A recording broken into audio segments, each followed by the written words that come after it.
ادخلوها بسلام ذلك يوم الخلود لهم ما يشاءون فيها ولدينا مزيد. Bismillahirrahmanirrahim. Assalamualaikum warahmatullahi wabarakatuh.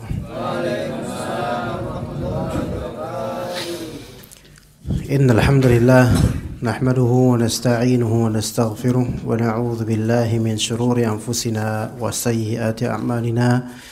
May yahdihillahu fala mudilla lahu wa may yudlil fala hadiya lahu. Asyhadu an la ilaha illallah wahdahu la syarika lahu wa asyhadu anna Muhammadan 'abduhu wa rasuluhu la nabiyya ba'dah. Amma ba'd, kita lanjutkan kajian kitab Syarah Al-Usul Ats-Tsalatsah atau terjemahannya di halaman 19. Betul atau sahih? Sahih, bukan betul. Benar atau sahih?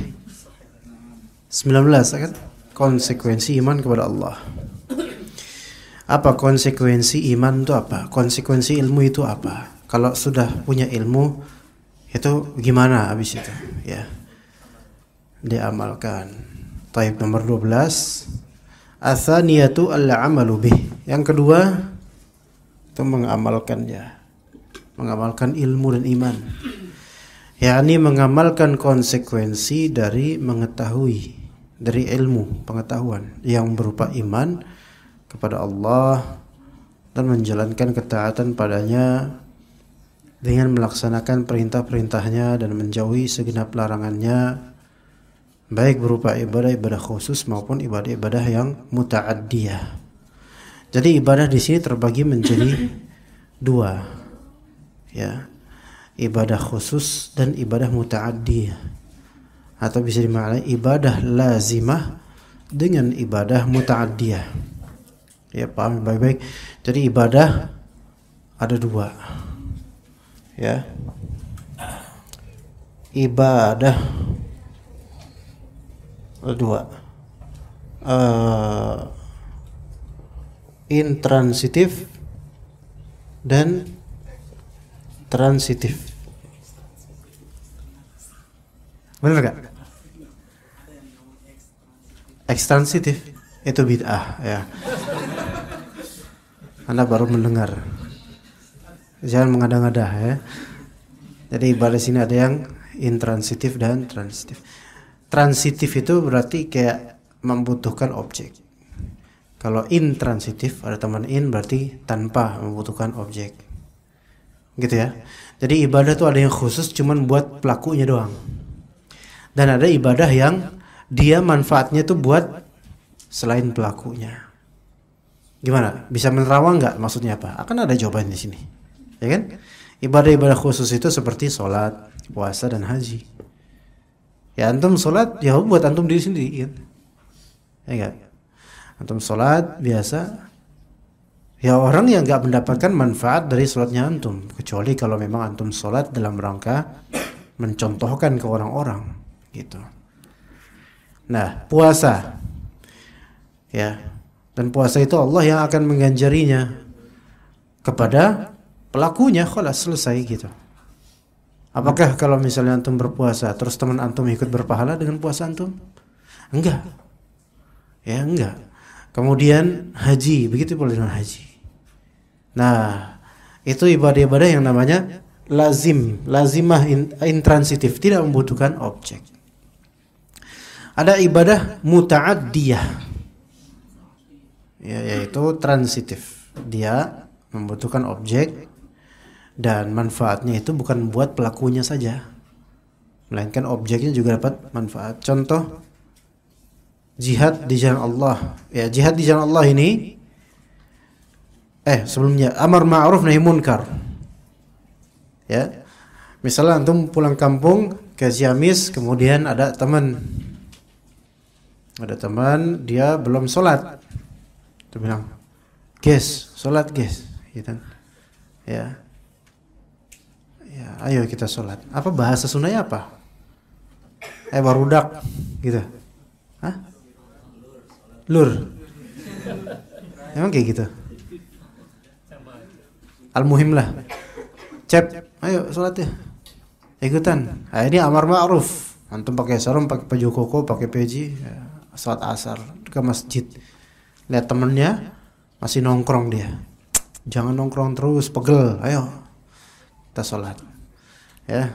Dia ikutan. Nah, ini berarti ini antum sedang melakukan ibadah amar ma'ruf, memberikan pengarahan kepada hal yang ma'ruf. Ya. Dan amar ma'ruf itu enggak mesti dengan perkataan, kadang dengan perbuatan. Kadang dengan perbuatan. Antum lewatin beberapa orang dengan antum pakai busana muslim menuju ke masjid, walaupun antum nggak ngomong ayo kita sholat, ngomong gitu, tapi penampakan dan penampilan antum sudah merupakan amar ma'ruf bagi mereka. Betul ya Pak? Iya, itu merupakan syiar dakwah juga insyaallah. Nah, kemudian nahi munkar, mencegah hal yang munkar. Contoh apa? Ada yang buang sampah sembarangan, ya, taruh sampah di jalanan sembarangan. Tapi nahi munkarnya dengan cara yang benar. Kemudian antum tegur, Pak, ini jangan buang sampah di sini, bukan tempat sampah. Buanglah pada tempatnya misalnya. Ini nahi munkar, bagus, alhamdulillah. Atau ketika lagi di jalanan, lampu merah pada berhenti, ada salah satu di mobil yang antum lihat di suatu mobil, antum lagi naik motor, buang daun pisang. Ngapain daun pisang dibuang? Apa? Rokok atau pisang? Pisang apanya? Kulit pisang. Ya, kulit pisang kok daun pisang. Ya, mungkin habis makan lotek kali ini. Kulit pisang. Dibuang ke jalan aspal, jalan gitu. Ya. Antum lihat, antum turun dari motor, kemudian antum ketok-ketok. Assalamualaikum. Waalaikumsalam. Antum balikin. Kira-kira gimana respon orang itu? Antum berani kayak gitu? Hah? Antum balikin sambil antum pegang HP live streaming. Ayo sok, marah sih ya. Nih lihat, ada live nih ya. Tawan mukanya ya. Hah? Kira-kira gimana? Ya apakah ini bentuk nahi munkar? Ini soal nahi munkar juga ini. Soal nahi munkar. Tapi kalau berani ya. Kalau antum masukin lagi. Lok. Buang sampah pada tempatnya, Pak. Ini jalanan bukan tempat sampah. Ini termasuk nahi munkar yang bermanfaat buat orang yang dinahi munkarkan. Jihad di jalan Allah, apakah jihad di jalan Allah bermanfaat untuk objek lain, pihak lain? Iya. Memang untuk orang-orang yang kita perangi, mungkin ada yang mati, ada yang terluka, ada yang kabur dan seterusnya. Tetapi ada maslahat lain, yaitu negeri kita lebih aman misalnya. Kemudian permusuhan orang-orang kafir menjadi mereda misalnya. Maka jihad ini memberikan efek yang sifatnya muta'addi, yaitu membutuhkan objek dan yang sejenisnya. Nah, seperti ngajar ini termasuk amar ma'ruf atau nahi munkar. Ini termasuk kalau misal kita punya keluarga, punya anak, punya istri, ya. Misalnya istrinya nonton Korea mulu, ya gitu. Korea mulu. Mau jadi apa? Jadilah istri yang salehah, kata suaminya. Istri bilang, lah mending saya Korea daripada situ India. Nah, jadi sama-sama aja. Iya, ya udahlah. Ini klub ini Korea ketemu India. Iya. Ntar anaknya hobinya nonton apa? Hah? Tutur tinular, ya. Taib. Jadi amar ma'ruf nahi munkar itu merupakan ibadah dan sifatnya transitif, membutuhkan objek. Antum nggak mungkin amar ma'ruf nahi munkar tanpa objek, nggak mungkin. Ya nggak mungkin. Coba antum ketemu tiang, antum cegah dia dari kemungkaran, nggak ada manfaatnya. Gimana coba? Pasti ada objek yang mendapatkan manfaatnya dari manusia. Bahkan dari kalangan jin juga kadang mendapatkan manfaatnya. Kemudian halaman berikutnya, kata penulis atau kata Syekh Utsaimin rahimahullah, yang maknanya pada hakikatnya amal adalah buah dari ilmu. Ya, amal adalah buah dari ilmu. Nah, kalau dikatakan seperti ini, amal adalah buah dari ilmu, maka ini adalah suatu kiasan. Suatu kiasan, amal buah dari ilmu. Ada amal merupakan buah. Namanya buah kan berarti berasal dari pohon atau tumbuhan. Dan tumbuhan itu ada akarnya, ada batangnya. ada daunnya. Maka para ulama mengatakan bahwasanya ilmu itu ibarat pohon. Yang mana tujuan dari penanaman pohon itu bukan pohonnya, melainkan pemetikan buahnya. Maka tujuan dari menuntut ilmu adalah amalnya, bukan sebatas golek ilmu tok. Apa golek ilmu itu artinya apa? Nyari ilmu doang, bukan. Kalau bahasa Sundanya apa? Golek ilmu. Nyari. Ya udah nyari ilmu. Nah, mencari ilmu saja itu tidak cukup, melainkan tujuan kita nyari ilmu supaya kita mengamalkannya. Nah, barang siapa mengamalkan sesuatu tanpa ilmu, maka ia menyerupai orang-orang Nasrani, ad-dallin, orang Nasrani. Dan barang siapa berilmu tapi tidak mengamalkannya, maka ia menyerupai orang-orang Yahudi. Karena orang Nasrani itu karakternya nggak ngerti tapi mengamalkan dulu. Yang penting hajar bleh dulu ya, amalin dulu. Tahu ternyata nggak benar amalannya karena tidak didasari dengan ilmu. Kalau orang Yahudi tahu, mengilmui, tapi nggak mau mengikuti, nggak mau mengamalkannya. Nah, ini kita ini, setiap dari kita nih, termasuk anak juga, siapapun dari kita, ya, ada posibilitas tasyabuh, keserupaan di beberapa konteks dalam kehidupan kita, penyerupaan terhadap orang Nasrani dan Yahudi. Iya, siapapun di antara kita yang punya ilmu, sesuatu ilmu, walaupun satu ilmu itu, tapi enggak kita amalkan, padahal wajib kita amalkan, maka ada keserupaan dengan orang Yahudi. Kalau kita juga mengamalkan sesuatu, melakukan suatu ritual dalam agama, yang kita enggak tahu dalilnya apa, maka itu kita ada serupa dengan orang-orang Nasrani, karena enggak punya ilmunya kok diamal-amal. Dan ini banyak, ya, banyak sekali di antara kita yang seperti ini, perlu diobati, ya. Taib yang ke-13, ats-tsalitsatu ad-da'watu ilaihi.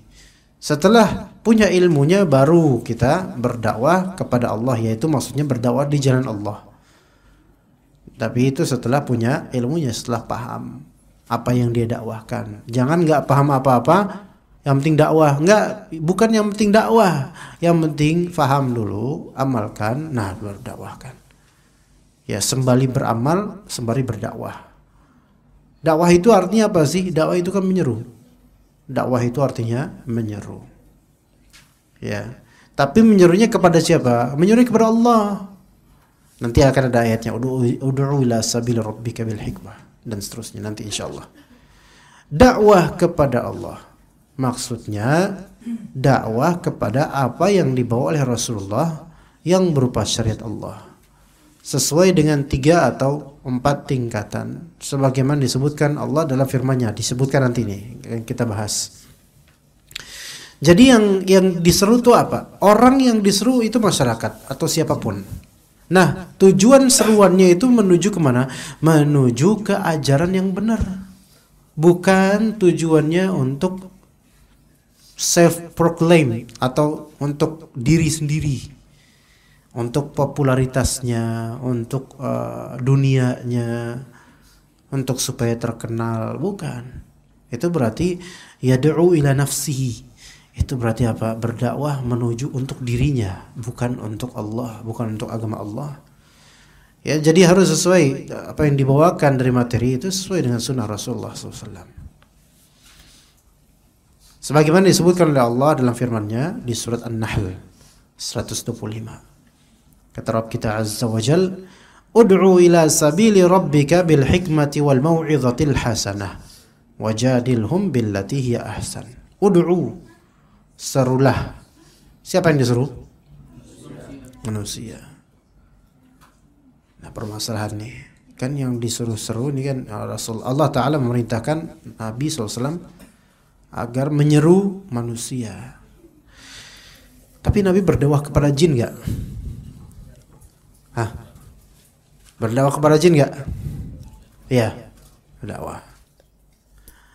Tapi Rasulullah SAW berdakwah kepada jin cuman enggak nyari-nyari. Ngerti enggak?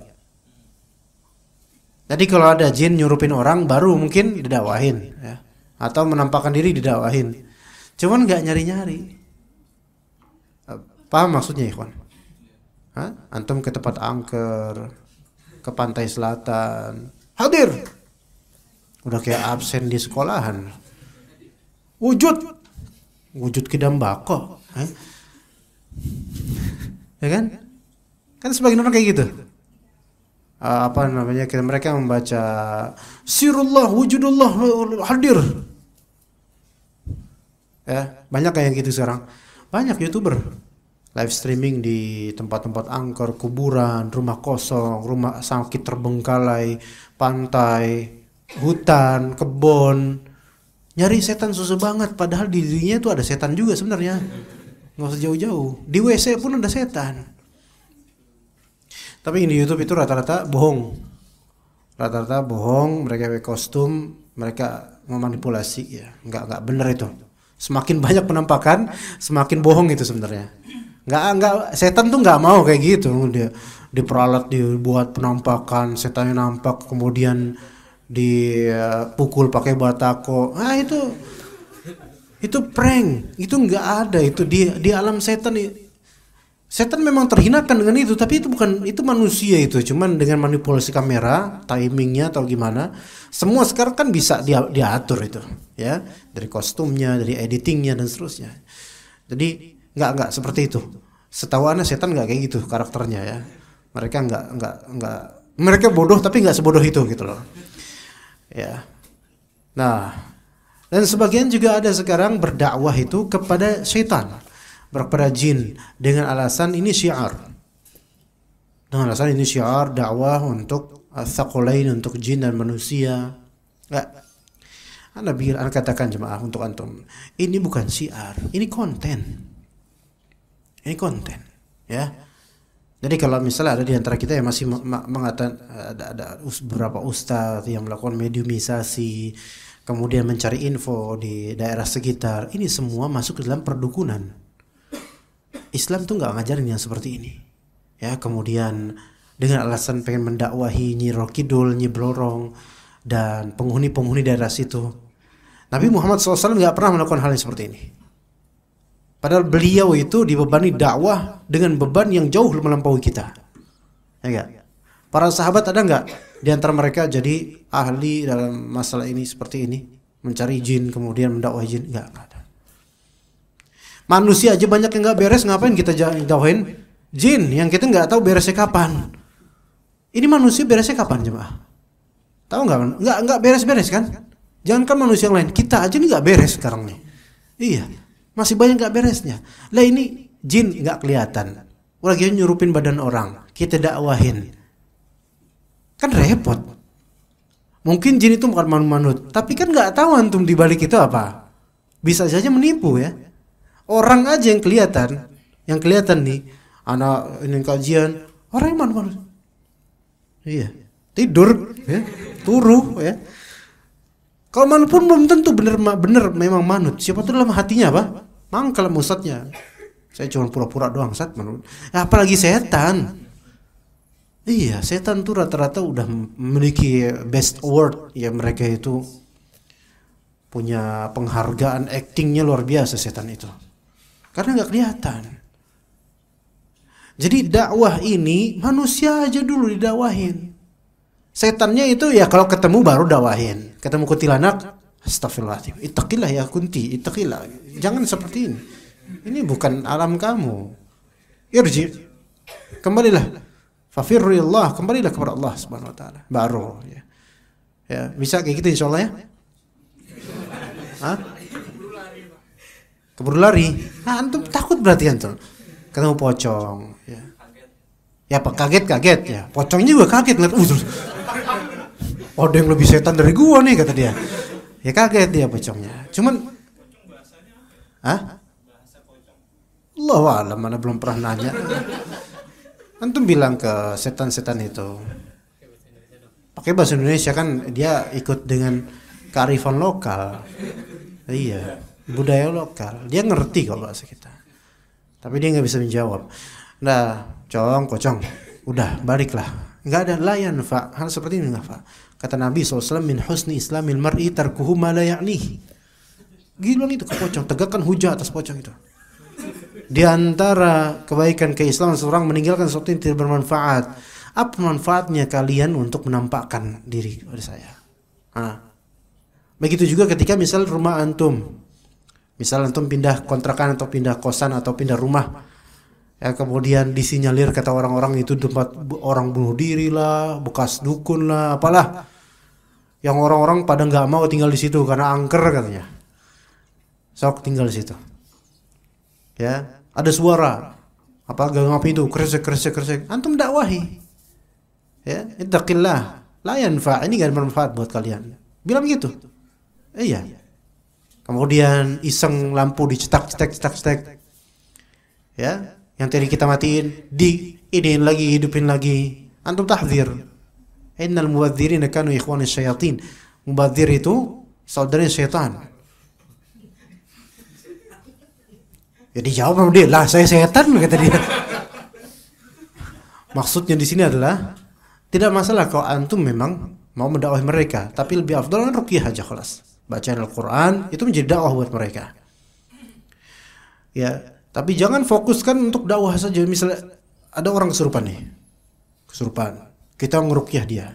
Kita dakwahi, fadl dakwahi, tapi jangan maksa sampai jin itu masuk Islam baru lepas.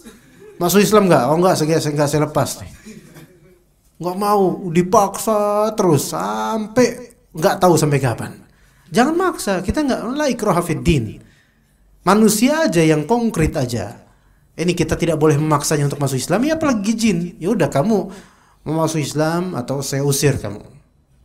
Ya, enggak mau dua-duanya Pak, kata jin itu.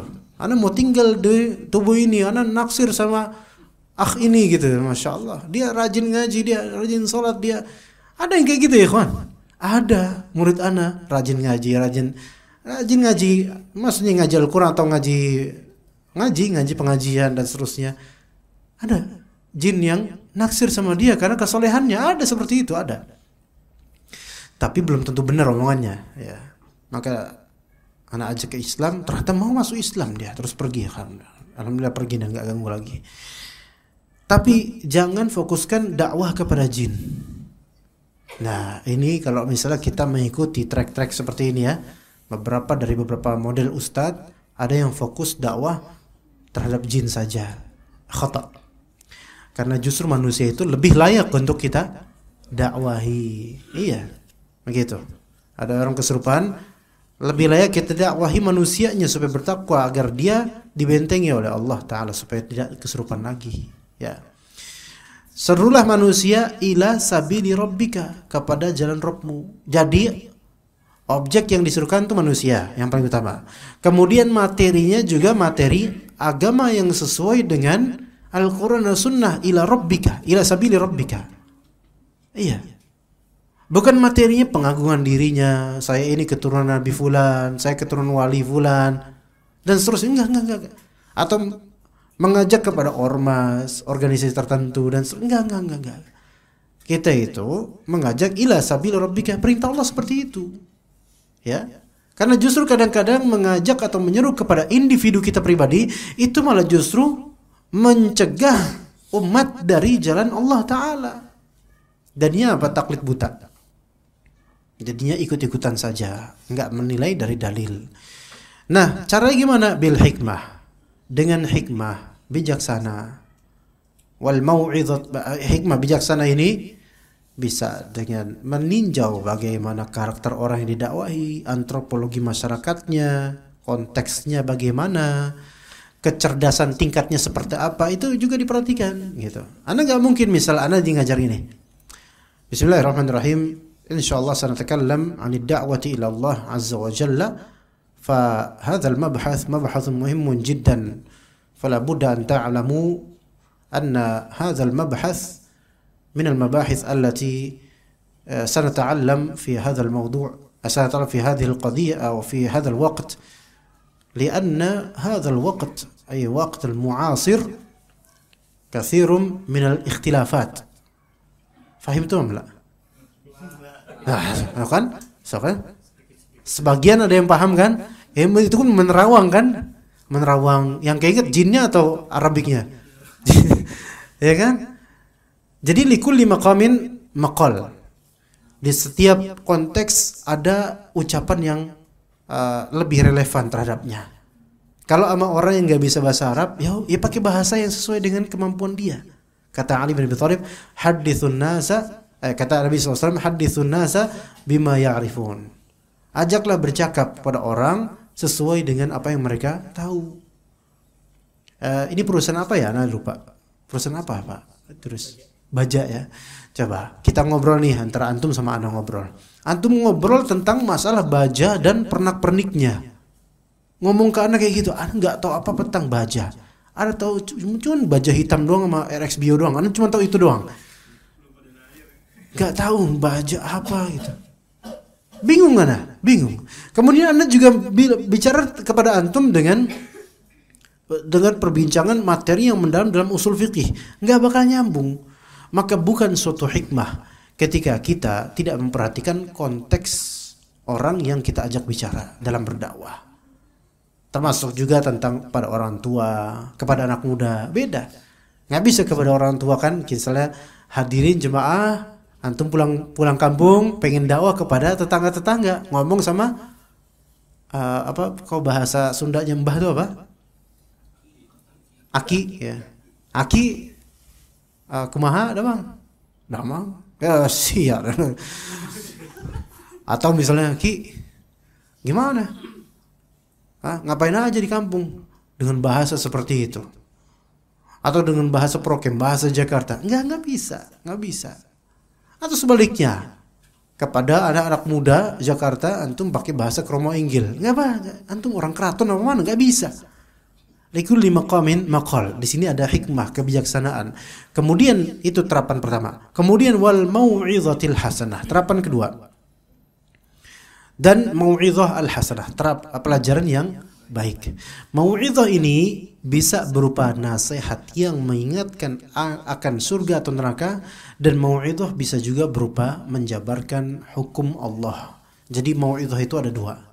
Mau'izah ada dua. Jadi ini perlu diperhatikan, mau'izah itu enggak mesti masalah tazkiyatun nufus saja atau masalah surga neraka saja. Dari mau'izah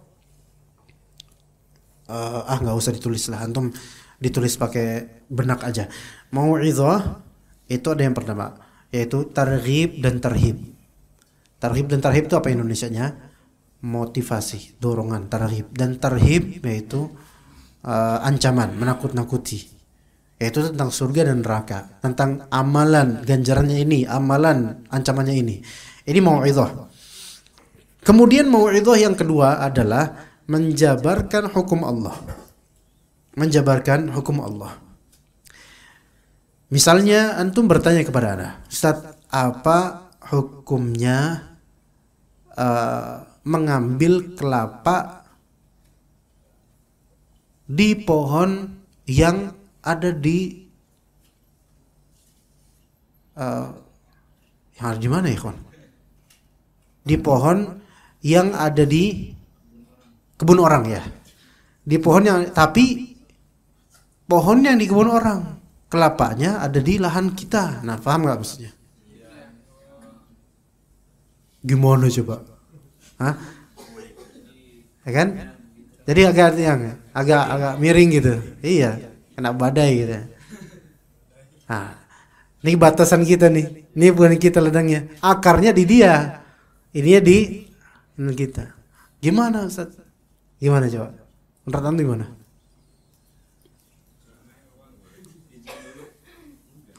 Izin dulu apa enggak gitu kan? Ayo Ustaz jawab. Yang bisa jawab alhamdulillah ya. Izin dulu pada yang punya pohon. Walaupun itu kan kelapanya dia di atas lahan kita. Sumbernya, akarnya di situ. Oke. Masih di atas pohon.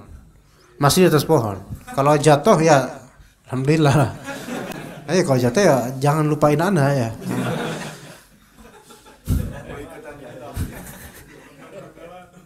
Ada yang mengatakan B, opsi B itu nggak harus izin siapa sok. Boleh? Ada yang bilang B? B boleh. Apa maksudnya tanpa izin karena itu sudah jadi lahan kita gitu. Kalau antum alasannya karena akarnya asalnya dari pohon itu memang di lahan dia, ya kan ya? Kalau antum alasannya karena secara apa ya? Secara batasan itu udah melampaui batasnya, gitu ya. Yang enak sih yang Mang B sih yang enaknya. Iya. Cuman gini pertanyaannya. Antum tuh manjat lewat mana? Hah? Wah, Pak Idrus ini. Pak Idrus ini. Iya. Ternyata pengalaman memang menentukan ya. Iya, anak aja nggak pikir ke situ, Pak. Kalau dulu sih nggak ada. Ah, nggak ada. Iya, kepikiran. Kira-kira kau pakai galah ya? Pakai bambu atau apa gitu? Tapi pohonnya tinggi misal. Orang ngelihat kira-kira gimana? Kira-kira etis gak gitu loh? Gak etis. Gak etis. Kalau mangga sih, ya pernah juga. Pernah juga.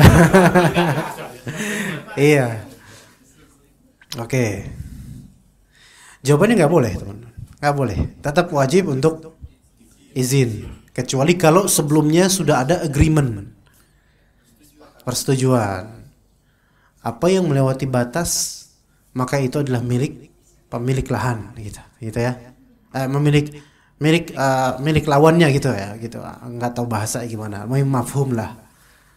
Kalau nggak ada ini, nggak ada agreement seperti sebelumnya, jangan. Itu hak dia. Kalaupun memang benar itu misalnya hak kita karena di lahan kita di atas, kita itu akan menimbulkan persengketaan nanti kericuhan, gitu, ya. Karena pohon itu kan ini ke sini dia, ke lahan kita, dan orang ini punya hak di akarnya dan sampai pohon-pohonnya dan itu qadarullah ke situ gitu loh. Dia mau balikin juga susah, ya kan? Nah, jadi itu tetap hak dia. Kita minta izin, Pak. Boleh nggak itu kelapanya kan di lahan saya? Boleh nggak saya pinjem? Ya, saya pinjem. Ambil semua. Iya, ambil semua atau sebagian gitu. Boleh nggak? Waduh, gimana ya? Nah, itu pohon kita juga butuh itu buah-buahnya gitu. Ayolah Pak. Ya, dua buat saya dan ustadz saya misalnya. Gitu ya. Ya. Nah, jadi minta izin. Ini bertanya kepada Anda hukumnya ini, maka Anda jawab seperti itu. Nggak boleh. Nah, ini kan hukum Allah atau ijtihad. Maka yang seperti ini termasuk mau'izah. Iya, menjajakan hukum Allah, menjelaskan hukum Allah sesuai dengan apa yang kita ilmui itu termasuk apa? Mau'izah. Jadi mau'izah itu nggak mesti tentang surga dan neraka aja. Iya. Contoh lain, Ustaz, apa hukumnya ngutang terus udah tenggat waktu, kita sebenarnya bisa bayar utang tapi kita nggak bayar. Kita bilang afwan belum bisa, dan dimaafkan sama orang ini padahal kita mampu. Paham nggak maksudnya? Padahal bisa nih, tapi karena males ya, atau kelakuan emang kayak gitu kebiasaan, ya kebiasaan dari zaman SMP dulu, ya kelakuan di kantin, ya maka sampai tua kayak gitu.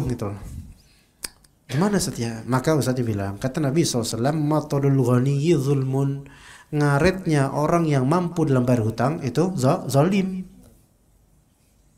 Ini mau itu juga ini hukumnya haram. Ya ini hukum Allah, ini haram, nggak boleh. Walaupun orang itu memaafkan, tapi Allah tidak memaafkan. Kenapa? Karena Allah sudah memberikan kesempatan untuk bayar, kemampuan untuk bayar, tapi nggak bayar. Gitu. Sekarang kan online shop, ya online, perdagangan online kan sekarang banyak ya. Antum misalnya pesan sesuatu, apa kira-kira? Pesan online lah. Tapi bukan lewat marketplace, antar pribadi ya, peer to peer ya, antar teman nih. Siapa di antara itu pedagang? Ada yang dagang nggak teman-temannya? Atau nggak ada? Oh nggak ada ya. Misal antum dagang coklatos, ya di antara antum ada dagang coklatos di kantor. Kemudian temannya bilang, Anda ambil 10 ya, nanti Anda bayar insya Allah. Nanti Anda bayar insya Allah. Ini kalimat yang kalau orang Indonesia ngomong, ini udah pasrah aja antum. Mana bayar nanti insya Allah. Ya pasrah udah nih, nggak tahu insya Allahnya kapan, nunggu kiamat kayaknya. Kalau insya Allahnya orang Saudi, insya Allah bener tuh. Nah, kapan tuh bayar? Nanti pekan depan lah insya Allah. Berapa sih coklat 10? 20.000 misalnya. Anda nggak tahu caranya, 20.000. Taib. Iya, taib 20.000. Nah kemudian sudah pekan depan ditagih, maka jawabannya apa? Afwan, A. Afwan, B. Qadarullah, C. Insyaallah, D. Innalillahi wa inna ilaihi raji'un. Apa kira-kira jawabannya?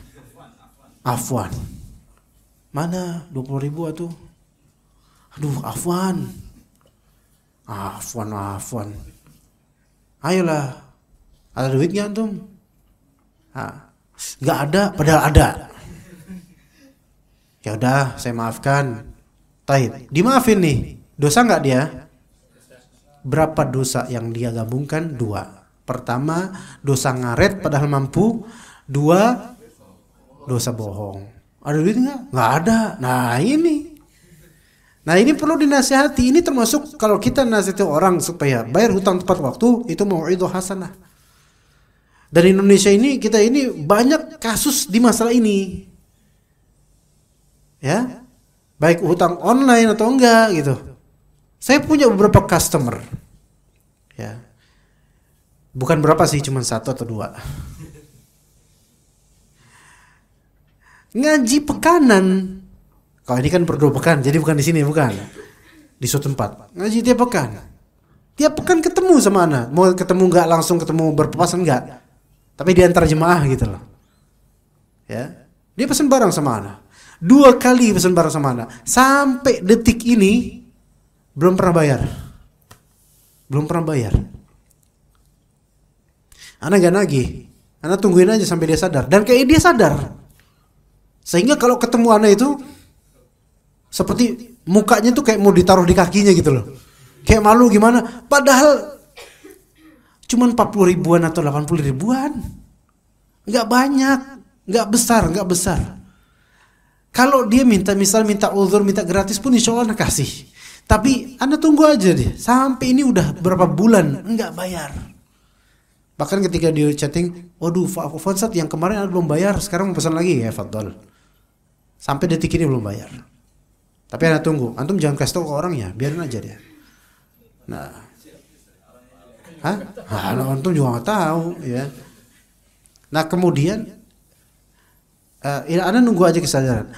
Setiap pekan ketemu tanpa pembayaran. Ini namanya hutang bukan? Hutang. Ini bahaya ini seperti ini nih. Kalau misalnya di antara kita ada yang wafat gimana? Ana wafat nih, misalnya. Ana wafat terlebih dahulu.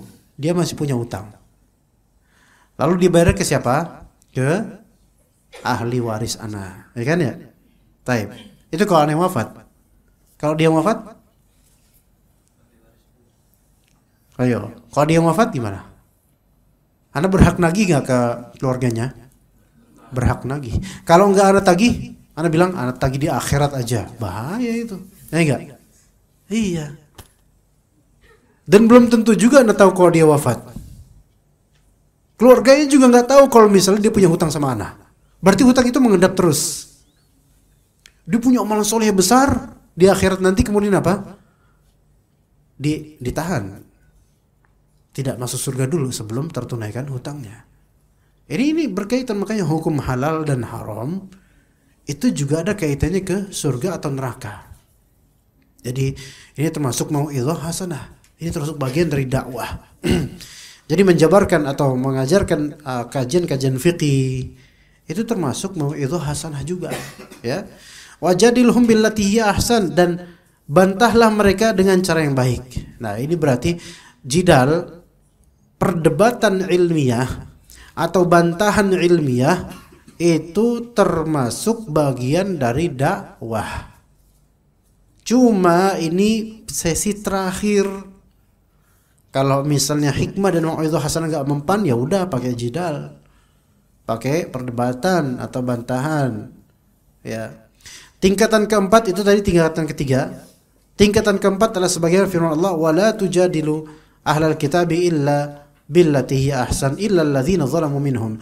Dan janganlah kalian berdebat dengan ahli kitab melainkan dengan cara yang baik. Ini tingkatan ketiga, kecuali dengan orang-orang yang zalim di antara mereka. Kalau sudah berdebat tapi ternyata orang yang kita debat ini zalim. Ini keempat nih. Pertama, lembut, hikmah.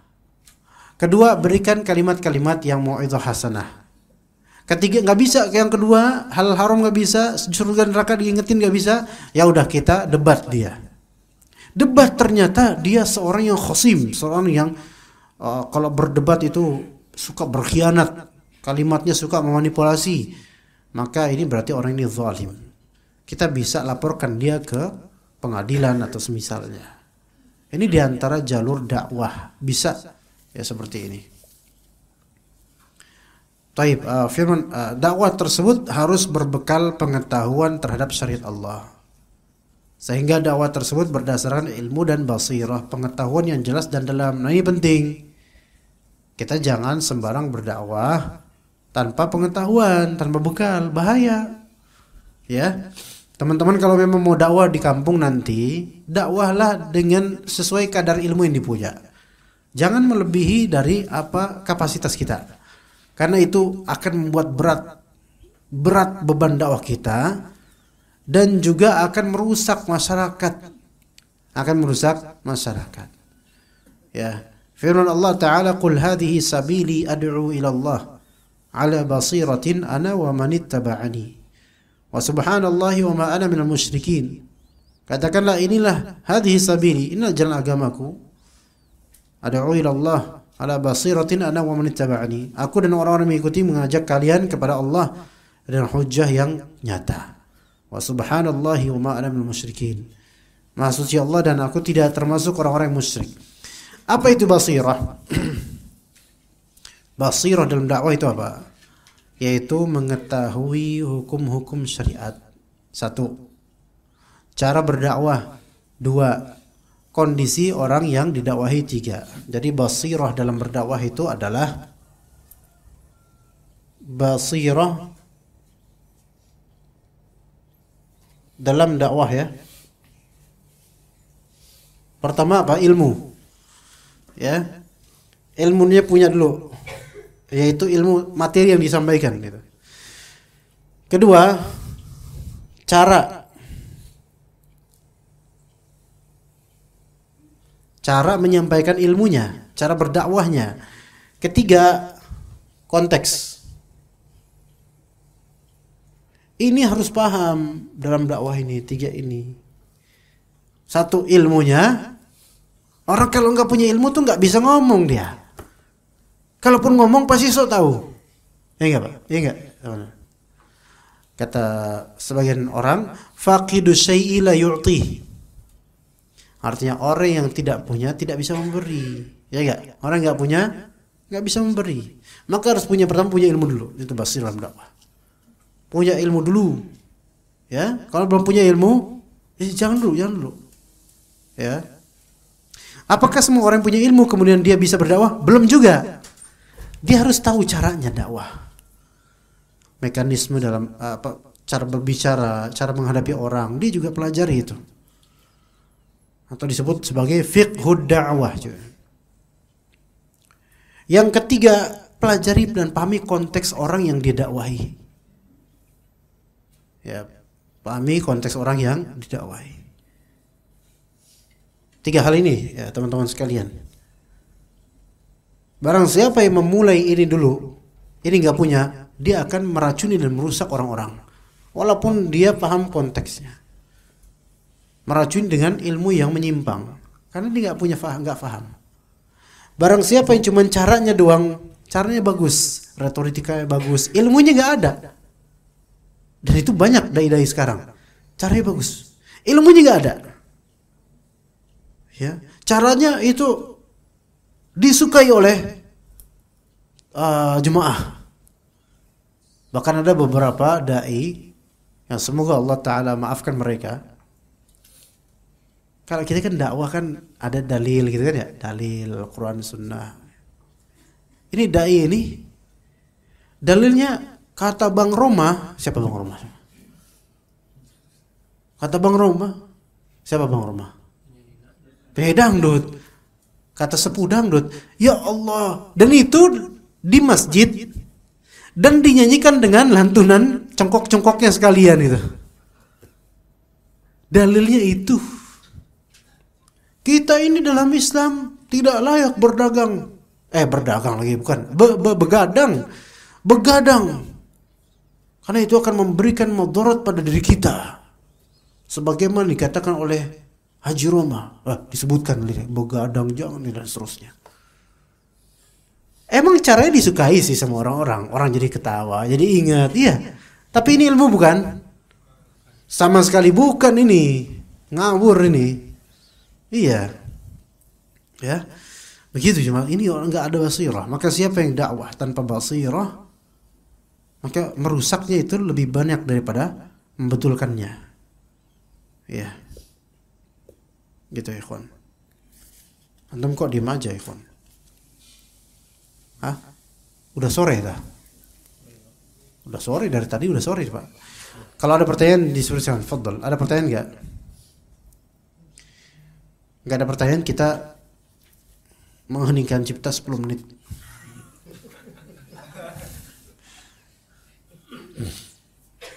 Dikatakan di sini, medan dakwah itu banyak sekali. Di antaranya dakwah kepada Allah. Di sini dakwah kepada Allah ya, bukan mendakwahi Allah. Dakwah itu mengajak kepada Allah, mengajak orang-orang kepada Allah lewat pidato, muhadharah, penyampaian ceramah-ceramah, ya. Iya. Antum tahu Rancah kan ya? Rancah ngerti ya? Rancah. Kecamatan Rancah. Masa nggak ngerti? Ada pasti ngerti nih, teman Ciamis pasti ngerti ya. Kan kalau dari alun-alun tuh nanti ke Cisaga duluan ya. Cisaga nanti masuk lagi kan Raja Desa terus mana gitu. Nanti Rancah masuk lagi tuh ke Dadi Harja namanya. Tahu Dadi Harja? Nah dari desa Dadi Harja itu desa. Di Dadi kan biasanya kalau di kampung tuh kan di satu desa tuh ada masjid agungnya lah gitu ya. Biasa gitu ya. Nah ini ada masjid agung Dadi Harja, ana lupa namanya masjid agung apa gitu. Masjid gede lah pokoknya, parkirannya ada lah gitu. Nah, dulu Anda juga keturunan sana juga, ada keturunan sana juga ya. Dari jalur ibu, neneknya dari ibu. Nah, di situ, di desa itu. Jadi antum mana ini ada keserupaan. Ya, ada keserupaan darah. Namun beda nasib ya gitu. Nah, di situ ayah ana walaupun bukan orang situ, naruh kaset ceramah Sunda di masjid itu. Namanya ana lupa, nama penceramah Sunda yang zaman-zaman itu siapa Pak ya? Pak Idrus ya. Zaman 80-90 Pak. Hah? Apa itu ya? Pakai bahasa Sunda. Bukan ngabodor, bukan, ceramah. Ceramah beneran. Paling itu bener kayaknya. Junjunnya di ya. Kayak gitu ya namanya ya. Iya. Oh dipidanakan loh. Nanti hati-hati loh. Nah, itu di setel kaset dakwah itu. Kan zaman dulu kan kaset makanya. Mana ada compact disc nggak kenal orang-orang. Dipasang di masjid itu pakai toa itu apa? Gede suaranya. Nah, ini kan di tengah desa ya, pinggir jalan.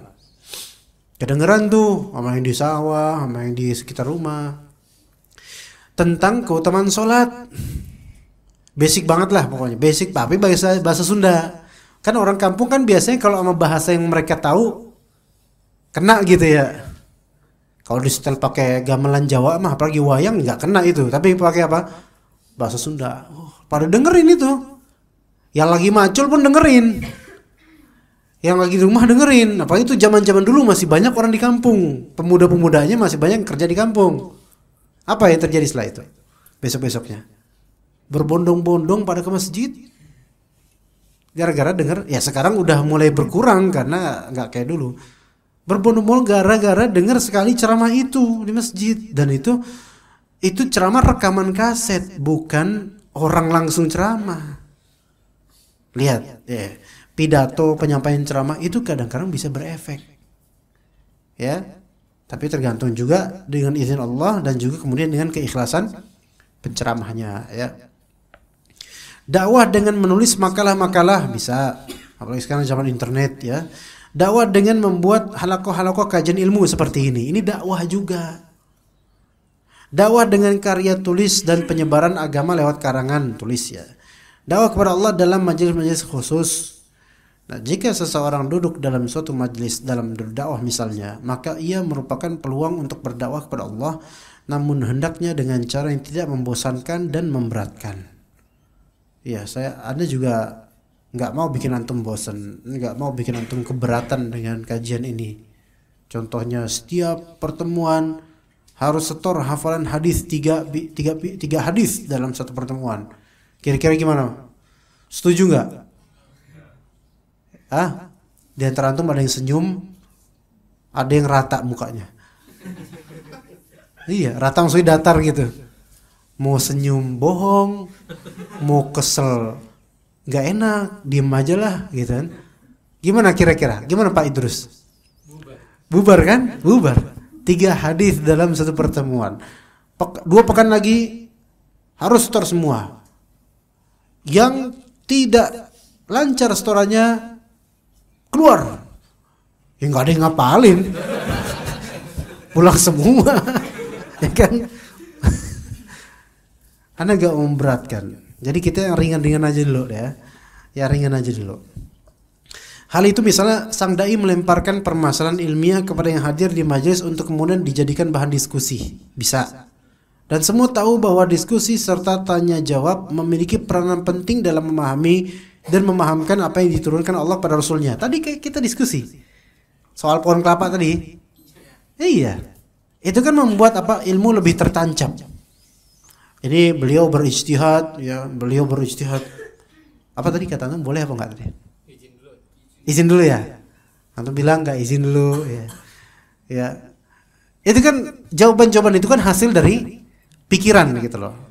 Itu membuat Membuat terbangun kejiwaan untuk belajarnya gitu. Ini kadang-kadang kita butuh, dan Rasulullah SAW itu kayak gitu kadang-kadang.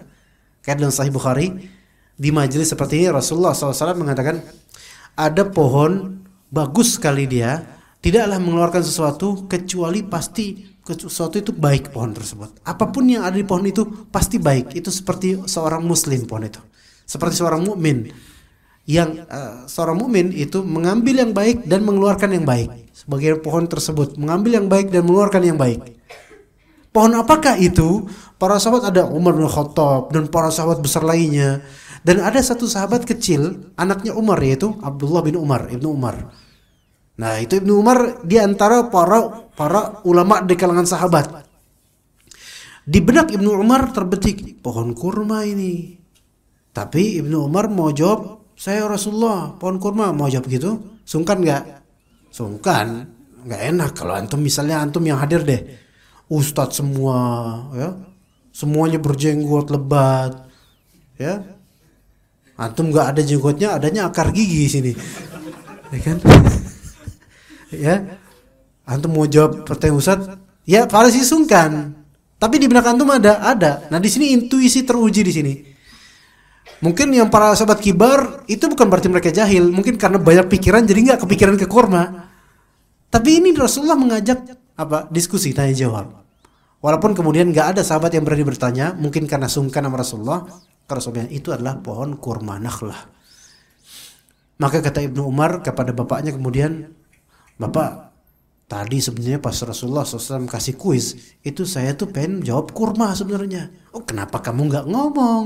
Malu, soalnya ada fulan, malu gitu. Jadi di sini di majelis ilmu itu kadang-kadang kalau kita lemparkan pertanyaan, diskusi, itu membangun intuisi yang baik, ya, dan perhatian yang baik, atensi dan intuisi. Dan semua tahu bahwa diskusi serta tanya jawab memiliki peranan penting dalam memahami dan memahamkan apa yang diturunkan Allah kepada Rasulnya. Bahkan mungkin lebih mengena daripada penyampaian pidato atau ceramah yang hanya satu arah seperti yang biasa terjadi. Tapi dalam ilmu syar'i itu nggak bisa 100% dari awal sampai akhir diskusi kayak tadi, nggak bisa. Harus ada orang yang memiliki peran untuk menyampaikan satu sentral dan diskusi di beberapa waktu saja. Jadi nggak mesti kita ngomong semuanya, diskusi semuanya, nggak seperti itu seterusnya, ya begitu. Wallahu alam. Kita cukup sampai sini insyaallah. Ada waktu 4 menitan. Kalau antum mau bertanya, tafadhol. Tentang pohon kelapa tadi. Iya, tadi lebih ke jinnya, Ustaz. Jinnya? Nanti membahas jin kan lebih afdal mana sih antara mendakwahi sama Ruqyah. Bukan ruqyah, bunuh. Bunuh. Jin memukul gitu kan. Soalnya kan saya dengar dari beberapa hadis gitu kan. Betul. Sahabat Iya. pernah memukul, pernah ini gitu kan. Jadi ketika jin muncul atau menampakkan diri itu kan istilahnya dia mengeluarkan tenaga yang benar-benar kuat sampai dia mampu dibunuh gitu kan. Yeah. Jadi antara dua itu mana yang lebih afdal gitu? Apa didakwahi atau dibunuh gitu? Ya, ahsanta. Ya, ini bagus pertanyaannya nih. Ya, ini juga buat dipraktekin nanti ya. Jadi ketika jin itu menampakkan diri, bukan nyurupin ke tubuh orang ya. Enggak. Nampakin diri ya. Apa? Contoh jinnya apa? Contohnya genderuwo ya misalnya. Ya gitu lah. Genderuwo datang. Genderuwo datang kayak apa ya? Tampak dia si wowo itu, ya. Ada 3 opsi. A, dakwahi dia. Maksudnya dakwah di sini peringatkan dia tentang Allah, ya kan ya? Atau B, pukul dia.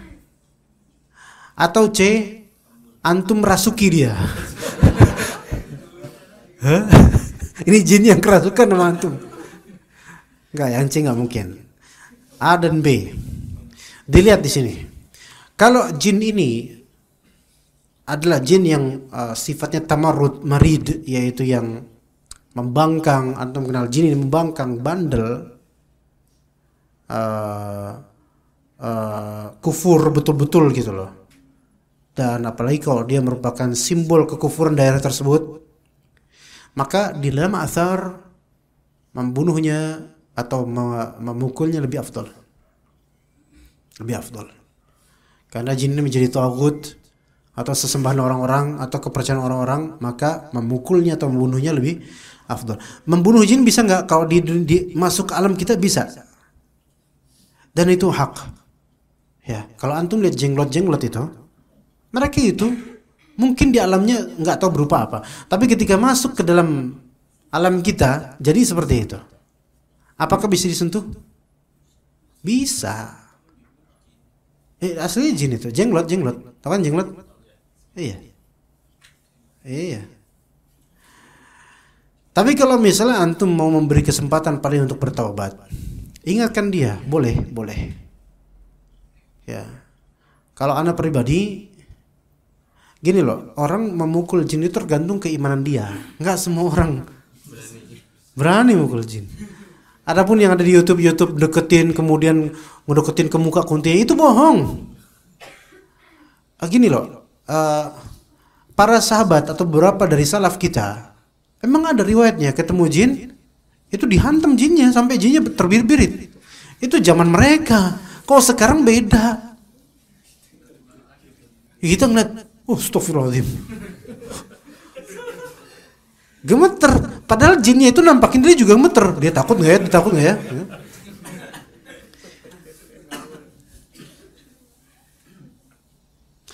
Anda pikir untuk yang opsi pertama untuk memukulnya tafadhol. Tapi itu bukan menjadi sunnah atau enggak. Antum tafadhol kalau memukul karena dia zalim dengan menampakkan zalimnya. Antum lempar untuk apa? Enggak fadhol. Tapi yang bisa berbuat ini rata-rata kalau real terjadi ya, rata-rata orang yang memang imannya kuat. Iya, dan tidak takut gitu loh. Ya. Karena dimensi mereka beda dengan kita. Ketika kita mendekat itu, secara natural ini ada energi yang tabrakan. Ada sesuatu yang beda gitu loh, kerasanya beda. Iya. Antum kalau ketemu dengan orang pakai pakaian kuntilanak misalnya dengan kostumnya, antum deketin, antum tahu dia orang, pasti ngerasa ini kan orang biasanya. Tapi kalau antum di prank, antum nggak tahu itu orang. Tapi ngeprank, antum lewat, dia ngagetin. Antum ngira dia setan nggak? Ngira dia setan. Kaget nggak? Kaget.